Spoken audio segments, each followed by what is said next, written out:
Graças e paz, irmãos, estamos aqui para mais um momento ligado na palavra e hoje eu vou começar com os irmãos uma série de pelo menos 4 reflexões, 4 estudos simples, do jeito que temos feito aqui, a respeito da epístola de Paulo aos Filipenses. Então será um breve panorama desta carta. Ok? E hoje nós vamos começar com o capítulo 1, um resumo do capítulo 1 desta carta, de forma que você fique incentivado e motivado a estudar com mais detalhe, com mais afinco, este livro do Novo Testamento, esta epístola, em que vai tratar da alegria do crente, da alegria na vida do cristão. Inclusive, no livro, nesta carta aos Filipenses, há um destaque, uma palavra que se repete bastante, é alegria, alegrai-vos, regozijai-vos, regozijo-me, alegrei-me, porque de fato o objetivo do apóstolo Paulo aqui é que mesmo em meio às dificuldades, porque ele estava preso quando ele escreveu esta carta, então o crente desenvolva uma vida de alegria, como fruto da ação do Espírito Santo na sua vida. E o apóstolo Paulo ele teria todos os motivos para vamos dizer assim, para ser uma pessoa deprimida, triste, amargurada, diante das lutas que ele estava passando, das perseguições, por causa do Evangelho. E no caso ele estava preso. E tem alguns detalhes importantes nesta carta, nesta epístola, e que nos faz refletir bastante sobre a nossa vida cristã hoje também, embora esse livro tenha sido escrito há muito tempo atrás.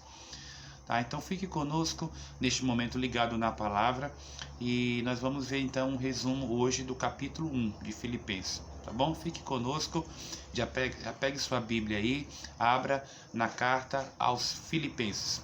Vamos juntos?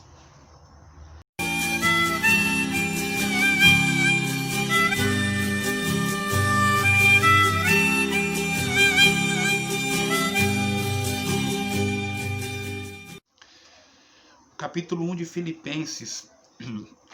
Bom, dá para ver que Filipos era uma igreja organizada, porque aqui no capítulo 1, Paulo, quando fala Paulo e Timóteo, a igreja de Filipos, com bispos e diáconos. Então havia uma igreja ali, uma liderança ali organizada, estabelecida.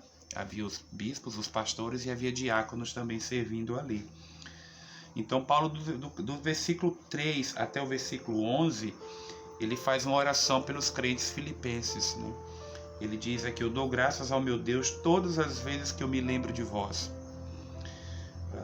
fazendo com alegria oração por todos vós em todas as minhas súplicas. Então ele mesmo estando na prisão, sendo vigiado pela guarda pretoriana, porque era uma guarda do imperador romano, muitos soldados inclusive. É dito que, quando se pesquisa, que havia cerca de 6.000 a 9.000 soldados, que compunha esta guarda pretoriana. Então era muito soldado para vigiar um homem cujo crime que havia cometido foi pregar o Evangelho. Então a gente, quando estuda o Atos capítulo 16, 17, vocês vão encontrar lá o período que Paulo passou em Filipos. Então é nesta época que surge então a igreja filipense, e aí depois ele escreve esta carta. Ele agradece neste capítulo 1 pela cooperação dos crentes, os crentes cooperaram com ele, e ele pede aqui também pelo amor, que Deus aumentasse o amor daqueles crentes, entre eles e por Deus também. Pede que Deus lhe dê sabedoria para aprovar as coisas excelentes, as coisas sábias, as coisas importantes, não escolher qualquer coisa durante a sua vida. E dos versículos 12, irmãos, até o 26 do capítulo 1 também de Filipenses, ele vai mostrar como que a prisão pela qual ele estava vivendo ou passando, como que aquilo favoreceu o Evangelho. E uma das coisas que ele destaca aqui é que o fato dele estar preso gerou nos crentes da igreja de Filipos um sentimento de valorizar ainda mais a obra de evangelização. Porque ele fala aqui no versículo 12: quero, irmãos, que saibais que as coisas que me aconteceram contribuíram para maior proveito do Evangelho. Então, as coisas que lhe aconteceram, o quê? A sua prisão, a sua tortura, a sua perseguição, o fato daquelas pessoas fazerem mal a ele, tentarem matá-lo, tudo aquilo, ele diz, contribuiu para o proveito do Evangelho. Uma dessas contribuições na verdade foram duas. Uma é que os crentes pegaram mais ânimo, mais vigor, mais desejo de pregar a palavra de Deus, a partir do exemplo do apóstolo Paulo. Eles ficaram motivados a pregar o Evangelho. Alguns por motivos sábios, por motivos justos, por motivos coerentes. Outros talvez achando que iria causar inveja no apóstolo Paulo. Interessante ele falar isso. Então ele fala, pouco me importa isso, o importante é que o Evangelho seja pregado. Mas também um outro motivo, uma outra contribuição, melhor dizendo, que o Evangelho trouxe com a prisão dele, foi que a guarda pretoriana, ou seja, aquela guarda que o vigiava, que o fiscalizava, eles puderam ouvir o Evangelho e puderam conhecer a Cristo, alguns deles também. Tanto é que no final da carta de Filipenses ele vai dizer, quando ele vai deixar a saudação, ele diz, todos os santos vos saúdam, especialmente os da casa de César, ou seja, a casa do imperador, então já tinha convertidos ali. Então as prisões de Paulo trouxeram benefícios para o Evangelho. 2. Primeiro benefício, os próprios soldados ouviram o Evangelho e alguns deles creram. Segundo, é que os crentes foram motivados a pregar a palavra de Deus. Resumidamente, esse tópico seria esse. E os versículos finais do capítulo 1, que é do 27 ao 30, ele faz alguns encorajamentos, algumas exortações, lembrando que aqueles crentes deveriam se comportar de maneira digna do Evangelho. No versículo 27 ele fala, somente deveis portar-vos dignamente conforme o Evangelho de Cristo, combatendo juntos pela fé evangélica.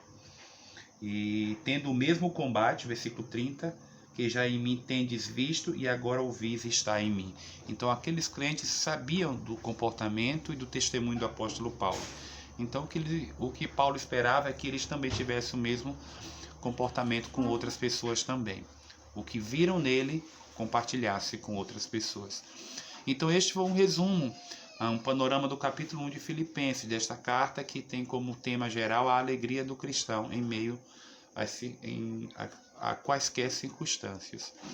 E algumas lições para nós aqui, uma é orar uns pelos outros com alegria, lembrando com alegria. Paulo fazia isso, então lembrarmos de orar uns pelos outros com alegria. E o que pedir nessas orações? Pedir a Deus por nossos irmãos, por crescimento espiritual, pedir por sabedoria, para que o amor aumente mais entre eles, entre nós no caso. E um versículo muito conhecido do capítulo 1 é: aquele que começou boa obra em vós, há de completá-la até o dia de Cristo. Então, uma outra lição para nós é a gente continuar trabalhando para Deus, sabendo que Ele também já está trabalhando em nós. Outra lição é sermos estimulados e motivados a pregar a palavra de Deus a partir dos exemplos de irmãos que estão presos, que estão em perseguição. Ao sabermos disso, não ficar para nós mesmos, mas aquilo ser uma chama, algo que vai dar motivação para a gente voltar a fazer a evangelização ou continuar também, expandindo a obra missionária e evangelística local, estadual, nacional ou mundial. E também a outra lição para nós é o andar digno diante das lutas, diante das provas e batalhando juntos, como ele diz lá no verso 27, pela fé do Evangelho. Então fica aí essas lições, essas reflexões nesta primeira parte, primeira lição da nossa série de estudos panorâmicos na carta de Paulo aos Filipenses, tá bom? Na próxima segunda, Deus permitindo, veremos o resumo do capítulo 2. Continue conosco e que Deus abençoe a sua vida e continue meditando na palavra de Deus, pesquisando, lendo diariamente. É dela que você vai encontrar sustento e alimento para a sua vida espiritual. Amém? Fica na paz do Senhor. Curta este vídeo, compartilhe com outras pessoas para que outros possam ter acesso à palavra de Deus. E vamos repartir e espalhar a boa palavra, a palavra do Senhor. Amém?